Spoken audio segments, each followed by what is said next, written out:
start with the team you've got coming in, St. Thomas. What do you know about them? What do you expect from them come game time? Yeah, good, well-coached team, extremely disciplined, big, physical. I think they're going to be, we're going to have our hands full. I mean, they're going to be good, and I think they're going to be confident. They've had two really good games that they've played. Came up short in one of them, but we're right there, and I think they're going to be really prepared and ready to go. I think they'll be an intense bunch that's ready to really give us their best shot. How do you go about getting St. Thomas on the schedule? Anyway, the last couple of years it was lacrosse and Alma, and now St. Thomas is on the schedule. So how'd that come about? I mean, I think when you have openings, you're just trying to fill it with regional people that you feel like can create great competition, and I think it's kind of a win-win in terms of you got 4 non-conference slots that you have to fill. I think you got to be able to try to push your program to be able to play against better people all the time, and in a lot of ways. We've got to be able to experience different opponents and not just try to schedule the same people over and over, and worked out well where I know the head coach there, Coach Caruso, and he and I both had openings, and we were able to try to work something out, and I think it'll be good for both of us. Is this a home and home or home and home? Okay. That's right. Yep.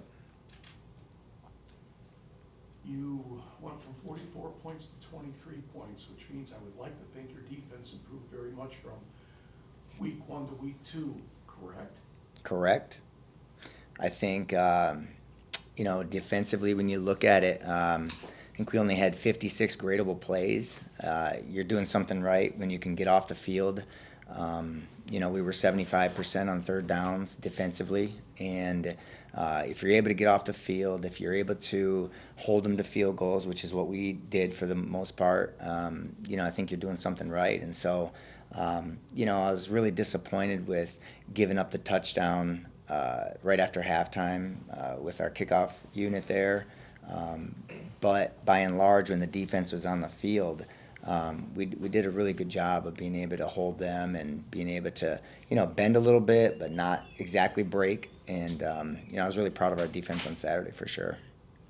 Talk about the momentum swings. I mean, a couple goal line stands. You held them to a couple of field goals, which sometimes doesn't play in your favor, especially when they're on the 1-yard line. For sure. You're able to hold them. So how does that change the momentum of a game when you're able to play so well on defense? Yeah, I think it's huge. I think, when you're not having to feel like you're trying to outscore the opponent only on offense, right?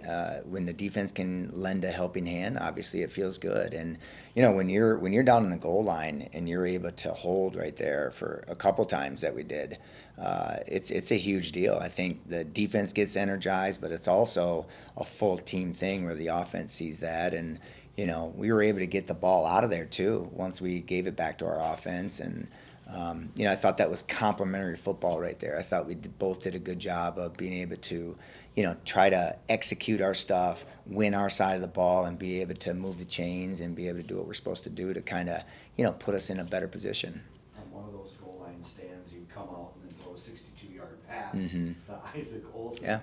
Talk about Duke's performance, and I know we had a couple of interceptions, but I mean, talk about his performance, and you guys outpassed him as well. Yeah. No, I think offensively, we outrushed them, we outpassed them. We just got to be able to put the ball in the end zone more, right? We've got to have more points on the board to show for it, and we know that. Our guys know that, and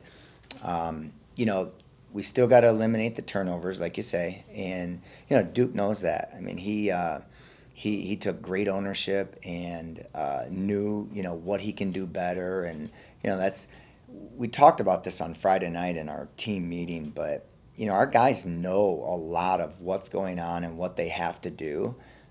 It's now being able to go out and perform that when you're going against an opponent that's trying to adversely affect everything you're trying to do, right?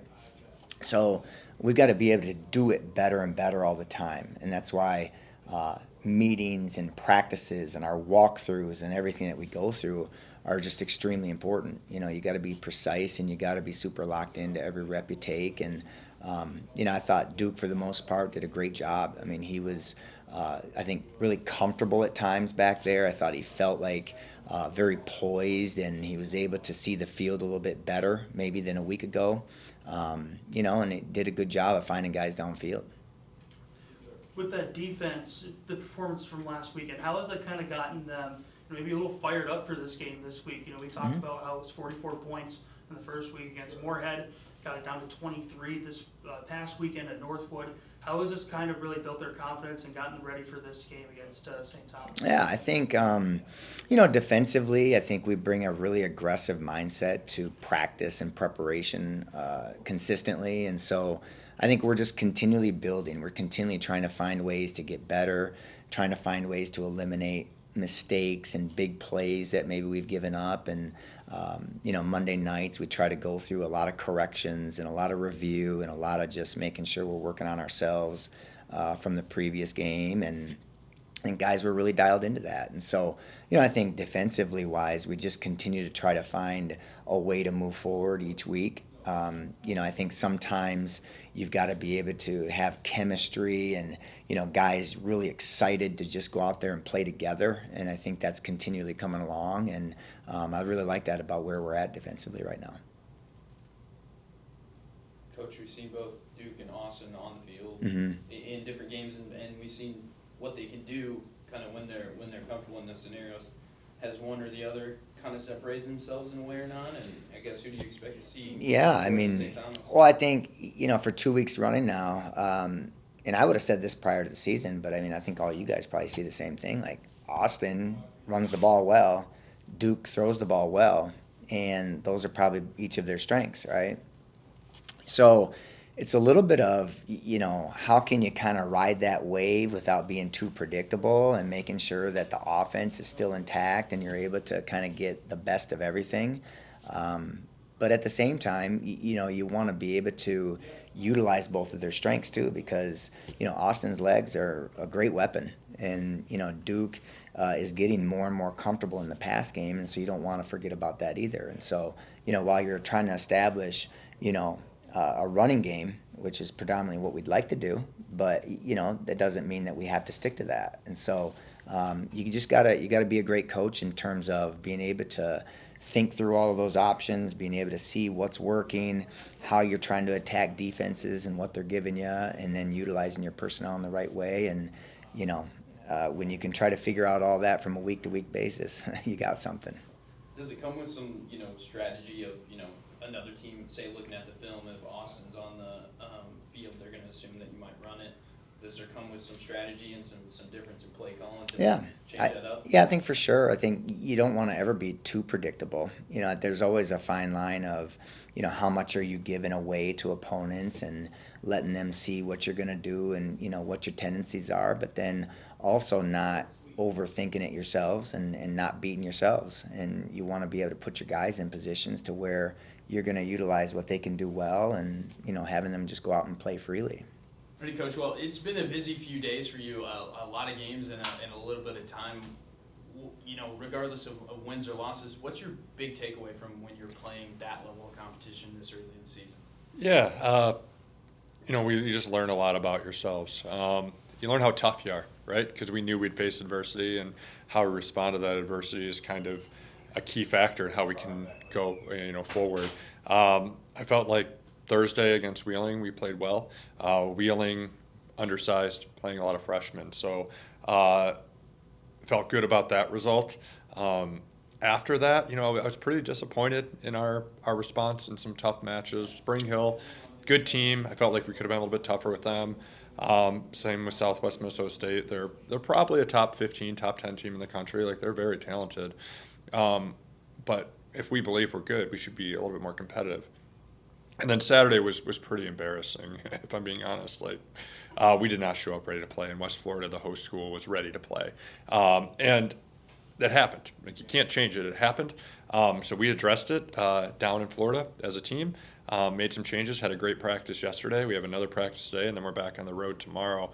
And so you don't have much time to sulk or feel sorry for yourselves. Just got to get back in the gym and get to work. And we did that. I felt really good about yesterday. definitely a lot more demanding of them because we got a little bit further to go than maybe I was hoping. But they rose to the occasion, and I'm going to demand more of them today, and I hope they rise to the occasion again today before we leave. Look forward to 4 games in 4 days, 4 matches in 4 days. When you're kind of preparing for something like that, is it one match at a time? Do you conserve who you play to, have people on the last game day, or is it I'm going to expect what I expect, and if we got a sub, we got a sub? Yeah, you just play the best lineup you have every time, So we're focused on, we play Barry first, and so that's what we're looking at. Obviously aware of who our other opponents are. We played Duluth and St. Cloud every year for the last couple of years, and Adelphi we don't know a lot about, so we're going to have to see what they look like when we're down there. But yeah, we're focusing on Barry. We're going to put the best lineup we think we have out against Barry, and then we'll continue that process every single match. There's no conserving energy, conserving athletes, or anything like that. Obviously, fatigue is a thing, and we have a bench, so we'll utilize it as we see fit. But we're going into that, giving it our best effort on Thursday, and then we'll reassess after that and kind of move forward. How's the communication been? With the team? Yeah, not between the players. Yeah, we got some work to do. There were some moments this weekend where it kind of failed us, which was disappointing with the people it was failing between because they're not freshmen, they're juniors that are out there. But again, like I said, we addressed it, and all I can do is hope that they've learned from that and they improve upon it. But yeah, it's such a big and crucial part of the game, and when you're not communicating effectively on the floor the way you need to be, and your opponents are, it's a very stark contrast between two teams and how they look and how they play. Us on one end side of the net looking a little frantic, and the other side looking very much poised and in control. And but again, you're playing some great teams, and all you can do is learn from that moment because it was ugly in the moment. But watching the film back, all you can do is watch it, and we watched it as a team yesterday before practice and say, hey, that's not who we are. We have to be better. I have to hold a higher standard as the leader of the program, which I am doing, and so I expect it to be better on Thursday. If there's one thing that you kind of took away from this past weekend in 4 games, offensively or defensively, is it something that you guys are like, we got to key in on this and be ready for this week? Gosh, it's funny. We sat down yesterday to prepare for practice, and I was like, okay, guys, what are our priorities? I was like, I'm just going to write them down so I can design practice around it.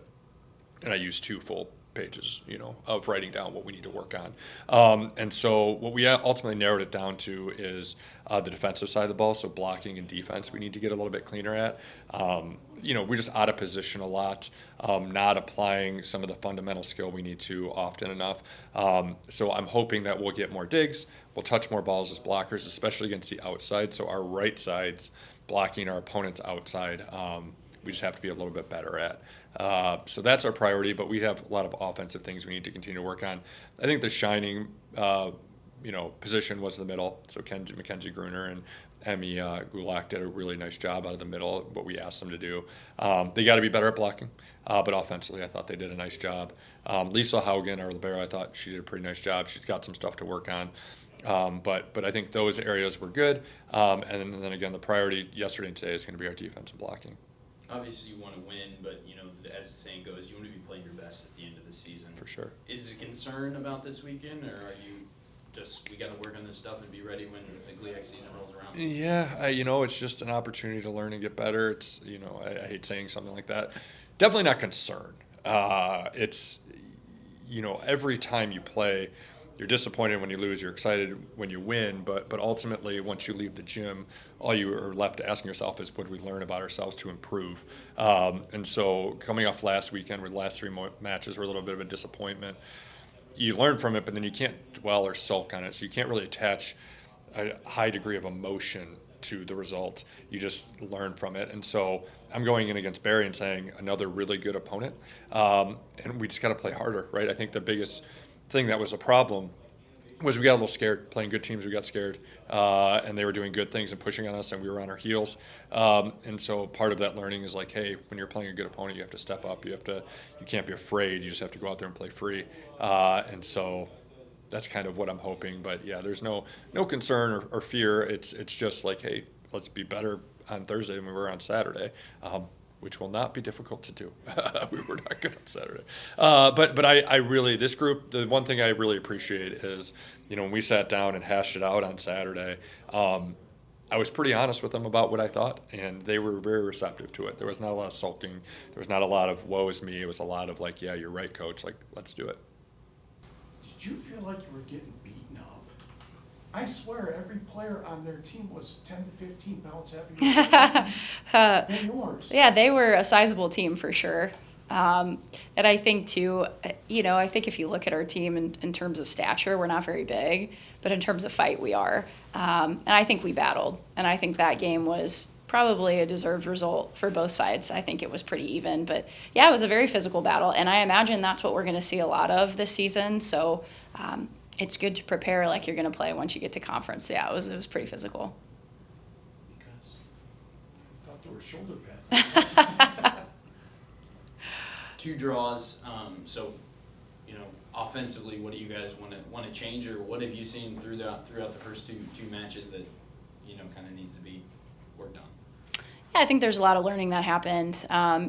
First 2 real games of the season, we're still in the phase of finding ourselves. I think defensively we're really good for the most part. A few opportunities here and there, but I think everything we saw is things that are fixable, which is good. I think in the attack we created quite a bit on Friday, whether it came to be a great goal scoring opportunity or not. We spent some time in our attacking third, way less so on Sunday. I'd say, as positive as the outcome was and how we played on Friday, we felt the exact opposite on Sunday. And again, we're learning how to play, 2 games in 3 days, and we're learning what it takes to compete at this level. And regardless of who the opponent is, they're all going to be fit, athletic, and up for it. And so that's something for us that we're, as a new group, regardless of if you were here last year or not, most players are getting minutes for the first time, or important minutes, or minutes that matter, not you're going into the game up 4 goals or down 4 goals. Does that make sense? And so I think we are still in the learning phase. The attacking side of the game, we haven't spent a ton of time on. A lot of our sessions have revolved around defending, which if you can get that right, you're going to be in games. We will get to add pieces of our attack here as we move forward. But attacking is not something that you just snap your fingers and suddenly like, wow, we're going to bang in 4 goals a game. That's not how it works, right? We're going to have to break teams down. Every team's going to defend us a little bit differently. We're going to have to be adaptable in how we score goals and be able to do it in multiple ways. So that's something that I imagine over the course of the season, it's not a one-time session or conversation. It's something we'll have to continually build toward and work on.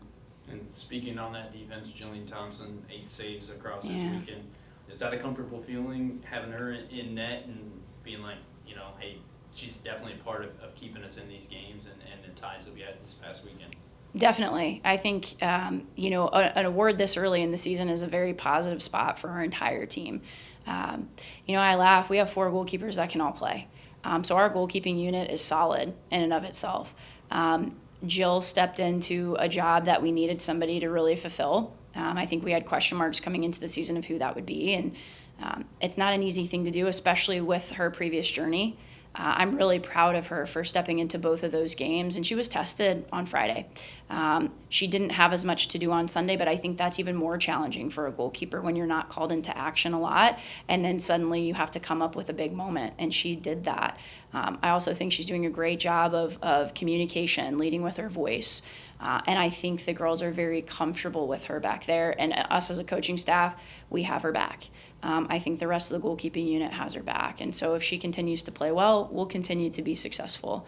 But I said this yesterday when we found out about Jill's award. It's an award for Jill, but it really represents our whole team and the job we did over the course of 180 minutes. Not only do we only allow 1 goal, she had to come up big a couple of times, which is fantastic. But she didn't have a lot to do otherwise, and that's good. We want our goalkeepers to be, frankly, bored. We don't want them to have a lot to do. And so I think our team, especially this early in the season, to get an award like that, that should be a very good motivational spark as we move forward into 2 more in-region games this upcoming week. Speaking of those goaltenders, we saw quite a game on Friday and Sunday with both St. Cloud and Duluth's goaltenders. Bilbia had a couple of really good opportunities. How have you guys kind of addressed that? You know, when you have a good shot opportunity, it either goes wide or, you know, Chavez comes up and makes a really big save. How have you kind of addressed that and just kind of moving forward after, you know, a shot like that or an opportunity like that just kind of slips? Keep going, keep testing the keeper, create opportunities. The more opportunities we create, the more opportunities we have to score, right? And so, you know, I think looking at Sunday's game, their keeper came up with one big save, right? And that's not enough. You know, you test the keeper enough or you're breaking down the opponent enough, you're going to score goals. We did not do that enough on Sunday. I think on Friday we were decent. And again, I think that goals are hard to come by. They are. Regardless of who you are or what league you play in, scoring goals is the hardest thing to do in soccer. So there's no magic fix for that. But the more opportunities we create, you know, the more good opportunities you create, the more goals we're going to score. And I think that's just general logic. But that's the conversation. Don't let failure deter you from trying. In the final third's where we want to be brave. That's where we want to have creativity. The girls have license to go and do the things that they see. We can help that process throughout training and things like that. That's what training's for. But once they get to the game, I want our attacking players to have that responsibility and take that on their shoulders and try. Test the keeper as much as we can. And again, I thought Friday we did a decent job of that. Sunday night, not quite as much. We've gone back and forth to Friday and Sunday as well. Do you think, I mean, we alluded to it earlier, I mean, it was a physical game Friday, and, you know, the weather kind of played a factor into it too. Do you feel like, you know, that fatigue might have slowed you down just a little bit on Sunday, and how have you kind of addressed that?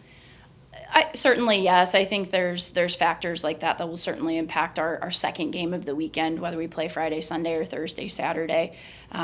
For me, we have to learn how to still be a good soccer team even when we have fatigue. I've always said this, but being tired isn't an excuse to play bad soccer. We still have to be able to connect passes.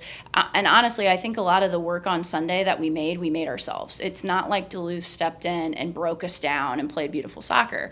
A lot of it was our technical breakdowns or turnovers in bad areas that forced us then to run and work. And so for us, we've got to get into we got to get to a place where we can keep the ball a little bit more and settle a little bit so we're not sprinting around for 90 minutes.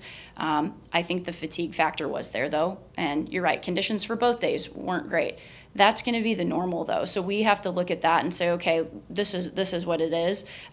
We have to be good anyway, and we have to overcome those things. So, and again, we've had 2 tough weeks of preseason followed by games. We're going to settle into a more normalized routine here, where I think there's going to be time for recovery, more time for things where we're not just jumping into heavy soccer all the time.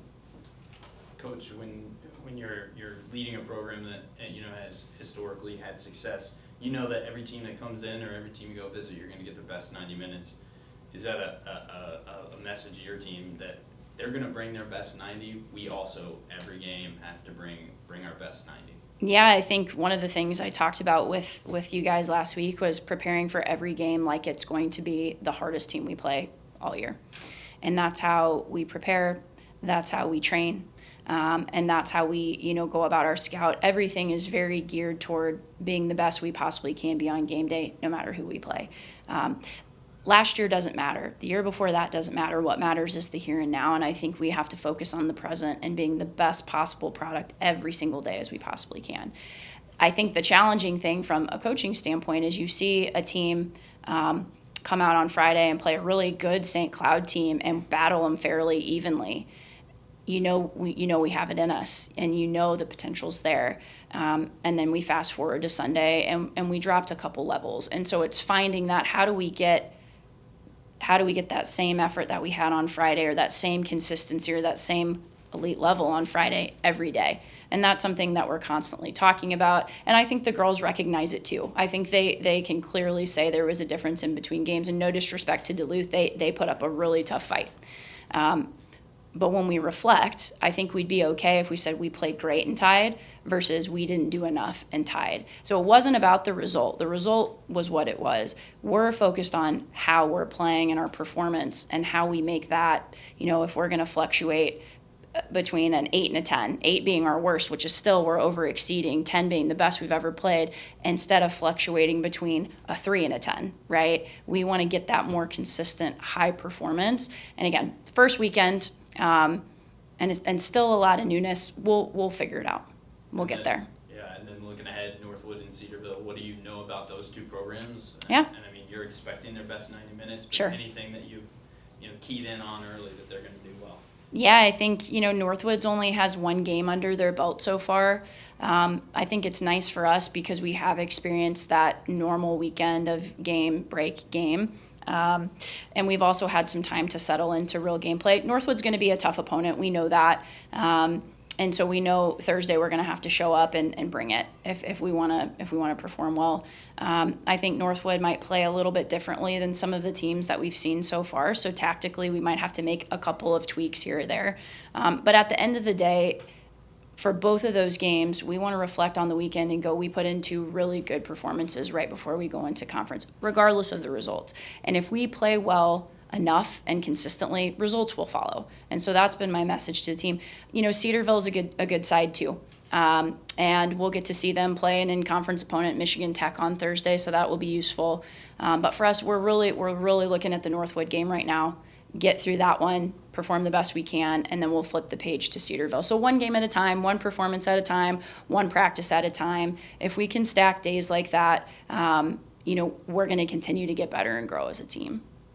First one in the books. We talked about this, but that's got to feel good to kind of get that out of the way and get the rest of the season rolling.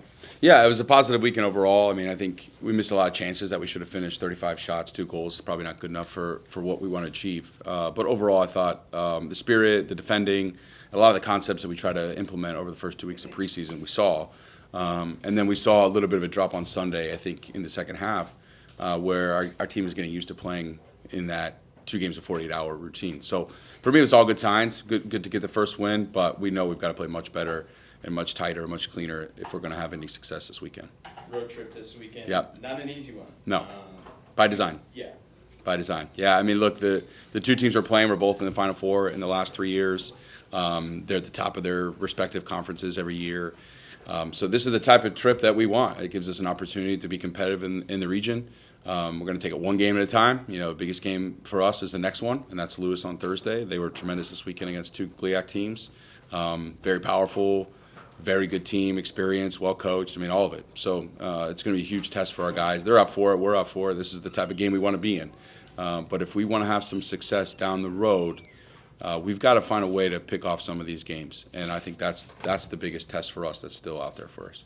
When you've got 2 games in a 48-hour period, what's the process like of, okay, we've got to prepare and we've got to play this one, but then we've got to turn right around and prepare and be ready to play maybe an entirely different team with a different strategy? Yeah, it is a very difficult because you really can't game plan for the second game prior to the first one. I mean, the coaches are, but in terms of the players. So our routine really is right after that game, we're on to the next one. Just from a mentality standpoint, we don't really discuss the last game too much. You're into your recovery mode, so we put a lot of emphasis on our recovery and how we take care of our body in between that, in between those 2 games. But there's no perfect way. It's always going to be a challenge. You're always playing with less than a full tank on Sunday. And I think this Sunday we saw the quality that we have and how deep we went. I mean, we played 18 players on Sunday, and that just shows the depth that we have and the amount of confidence we have in players from freshmen to seniors. So I don't think there's any one special way to do it. I think all the other GLIAC teams may have a different way of going about the 2 games of 48 hours, but that's the world we live in, and we've got to manage that one day the best we can to recover and be prepared to play on Sunday. I think the biggest difference that I saw from game 1 to game 2 on Sunday was the aggression when you take those shots. You said 35 shots. Was that something you kind of addressed of, hey guys, when you get it there, be aggressive, Definitely. take the shot? Definitely, absolutely. They shot more. They were more direct. They were more dynamic in getting in behind. And those are the things again that we're just going to continue to work on in practice. Our way of teaching is not through me speaking or putting it on a board or video. It's them actually doing it in training. So today we're going to get after it, and whenever we have a training day where we can go, full intensity wise, we need to capitalize on that day, and hopefully our players recognize that today. 2 games in, how impressed have you been with Ale and Jan and kind of their leadership on the field, but also off the field of practice and pushing, maybe the younger guys?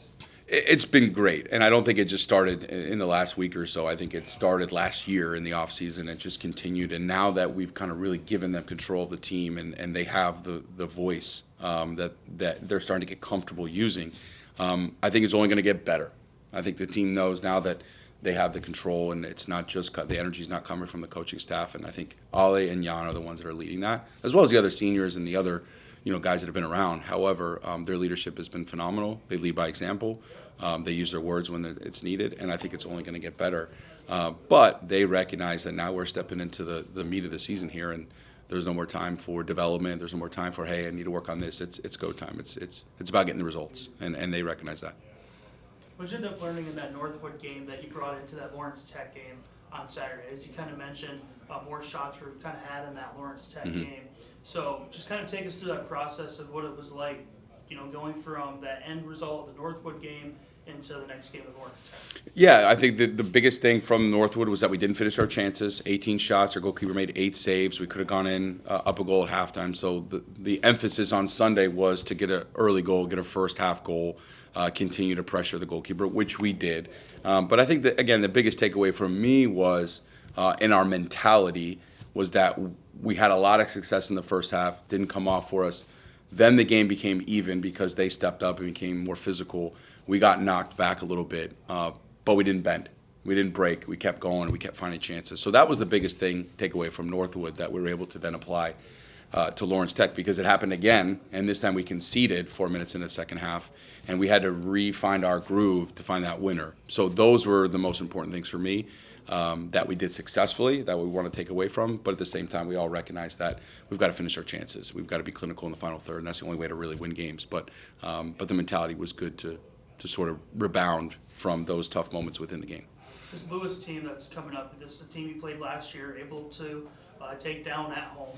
What's kind of the process going into this? I mean, it might be a little bit of a different team this year, but what's the message to the guys going into this game against such a decorated program? For sure. Totally different team. On the road, all the things are going to be against us. But again, I think our focus is just what's in our locker room, what we do well, what we want to accomplish. So although we'll watch tape and try to tactically game plan for Lewis, they're a very good team. They're very experienced. There's not much we can do. In essence, we just need to focus on ourselves. And that's what we're going to do. Lewis is great. They know it's a great facility. It's going to be an awesome game.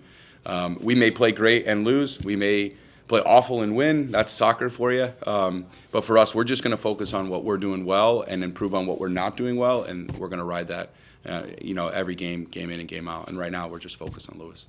Coach, when you're able to play 18, that's got to be a little bit helpful out there when you're trying to manage legs and minutes. Huge. I mean, even early on in the season, do you just see that kind of being a really big plus Huge. in the season? Yeah, it's really, really big. I mean, last year we were probably 14, 15 deep. Probably the year prior was less.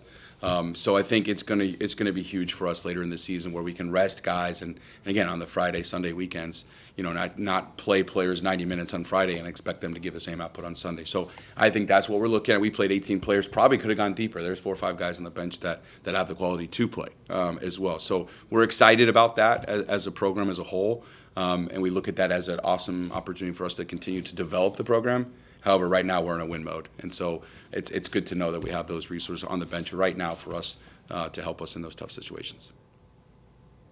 Well, you didn't have the runner of the week, but you still did pretty darn well. Yeah. I would think second place, depending on the quality of the competition, definitely satisfying. Yes. Yeah. It was a great meet, great start to the season, and really, I mean, Maddie, didn't race for a full year for her, so for her to come back and really, have a solid start again after a year of injury and restarting up was impressive. And then the big group right behind her, 6 of my athletes kind of ran in a pack and for the first 3K, and then they took off and broke up a little bit, but all within pretty close amount of time. I mean, it was 45 seconds from Maddie to our 7th runner. Had a couple of freshmen that had some pretty great performances. That's going to be exciting for them. One of their first collegiate races, and to go out and to have the performance that they did. does that just excite you for what's to come for the rest of their careers? Yeah, for sure, because both Ashley and Maya, but Ashley was with that top group, and she said, I'm not sure what to do with a 6K, so we went over kind of, it's not a lot different than a 5K, and she stayed with that group till 3K, and then, she said afterwards, she said, I think I had even more left, so, I think she'll just keep moving up, because that was her first 6K of her career. And then Maya really to run, and be not that far behind the top group. So, yeah, 2 in the top 8, 2 freshmen in the top 8. Super exciting, really exciting. I forgotten about that part. How did you feel you ran compared to Tech? Definitely really well. I mean, I think, they were ranked ahead of us in the rankings for the conference, and they do have some solid athletes. But I really feel like my group, really put in the work over the summer. Not that they didn't either, but I think when we spent a little time kind of changing a little bit how we're approaching the races and how we're competing, and I can tell it's already paying off. And then I think the culture of our group is really strong right now. So yeah, I feel like against Tech, we decided we were going to beat them, but we're not going to just look at Tech. We're looking ahead of Tech, and so I think that's a good way to look at it too. Like Tech's already behind us, and they're not gonna catch us for the rest of the season. We're gonna keep looking at the teams ahead of us. Yep, we already scratched them off. So. Yeah, a big one coming up on the 19th. I think a historic race for your team. The freshmen to experience this one, and for you again. What are you looking forward to on the 19th when you get there? Yeah, definitely. It really, that, like you said, it's a historic race, and it's even more historical this year because it's going to be the very last one on that course, because they actually sold that course that they've used for forever. For this event, and I don't even know if they're going to host the GRIAC after this. I assume they will figure out somewhere else, but yeah, it is the largest cross-country race in the country, and so teams from all over the country, and so we'll really get a good idea where we stand against some of the top teams around the Midwest, but then there's always some other teams from other regions that come to that race. So exciting to see, what we can do, just not against a smaller. It was a competitive meet we were at, but this one will be even more competitive, more teams, more people to race against. It'll be harder for them to find their pack right away in the race, but it's doable. So we really have to, which will be good practice for when we get to both, conference, regionals, nationals, hopefully. We were talking communication with Coach Lozer, and obviously on the court volleyball communication, I have a feeling is very, very much different than cross-country communication during the event. What are you able to say and not say or whatever when they're running? Yeah, I mean, you could say pretty much anything, but it is harder because, the course is spread out, and so, it's always a cross-country race for me, too, to get to as many spots as we can. But we kind of plan ahead of where I'm going to be, where they're going to be, what the plan is, and then we just reassure them that, they're doing what they should be doing, where they're at, and then, reminding them little cues along the way whenever we can, and then telling them kind of, like I was able to tell Maddie during the race that, because the rest of the team was behind her, I said, the rest of your team is running awesome, so just keep going. And I knew we were having a really good meet, so I think that continue to help give her the confidence that she's, she just keeps doing her thing, and her team's behind her, doing their thing, and then they knew, because a couple of my athletes said that was the first time ever during the race that they actually could see Maddie in a race, because they were actually that close. In the past they weren't maybe as close to her, so that got them fired up. That, wow, our team is really strong. When you head into this meet on the 19th, and there's racers from all across the country, how do you kind of ensure that when your athletes go out, they don't get too overzealous and maybe burn themselves out? Because there is so many athletes on the track, kind of like what you said. How are they able to find their pack? Yeah, that is a tough one, because this one, it is a flat fast, so the first K is super fast, and so we talk about getting out quick, but then being controlled, and they kind of have times of where They should be at about the 1K, so we'll be there and read out the time so they know, whether they're right about the pace they should be. And that's actually, we had done that before this race, talked about pacing, and I mean, now going back, we had videoed and taken some times, and they were almost all exactly on what we had planned for the, we do that for a few Ks, and then after that, it's kind of, you try to keep, see what you can do after the last few Ks, but doing that in the big race too. So that's going to be it, is trying to kind of almost holding back in a way, getting out but being controlled, find your pack, and then be controlled through those first couple Ks.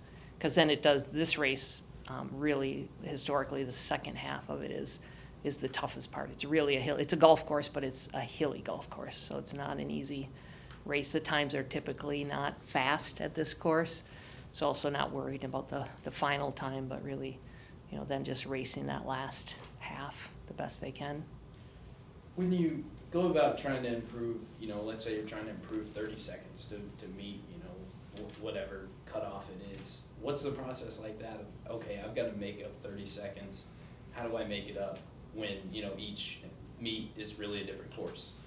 Yeah, that's a good question.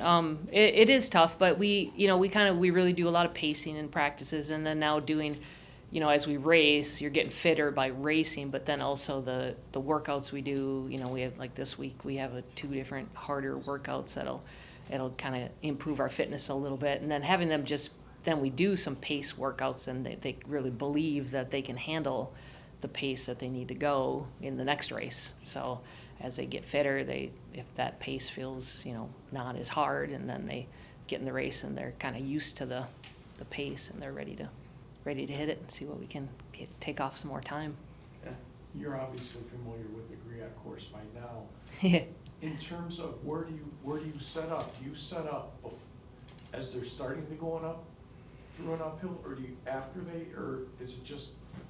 Yeah, I usually get out at well, we're with them at the start, but then I get out and then I'm able to be at the 1K, but then I run over and I'm able to be at about the 2.5K, which is sort of a downhill, but then I'm at the 3K where they're climbing and just over.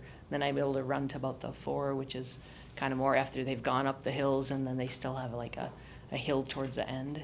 So yeah, kind of a little bit of everything. I'm on the flat, I'm on a downhill, I'm on a uphill as they're going in up and over, and yeah, a little bit of everything. And then my assistant coaches are running around too, so we try to split it up as much as we can.